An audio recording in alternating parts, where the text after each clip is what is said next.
नाशिकमध्ये अनेक बनावट वोटर आयडी समोर आले।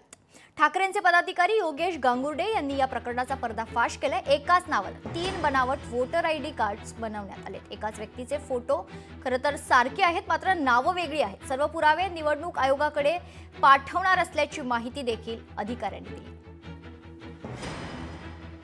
खऱ्या अर्थाने आता 4-5 दिवसा अगोदर सन्माननीय राहुल गांधी, संजय राऊत साहेब यांनी जे आंदोलन केलं सर्वपक्षीय की निवडणूक निर्णय अधिकारी आणि निवडणूक आयोग याच्यावर जो प्रश्नचिन्ह निर्माण केलाय तो आज आम्ही पुरावे निश्चित सादर करत आहोत। नाशिक मतदारसंघात असे मतदार आहेत की त्यांचे एकाच नावाचे 3-3 शैक्षणिक कार्ड बनवले गेले, म्हणजे तो 3 ठिकाणी मतदान करू शकतो। आणि महिलेच्या नाव महिलेचं आणि फोटो हा जेंट्सचा त्याच्यात करण्यात आलेला आहे। आणि मतदार यादीत कसं असतं, मतदार यादीत जो न फोटो असतो त्यालाच हे मतदान करू देतात। आणि त्यावेळेस जर निवडणूक अधिकाऱ्याशी आपण जुजत घातली तर त्यावेळेस सरकारी कामात अडथळा घातला याबाबत ते गुन्हे दाखल करतात।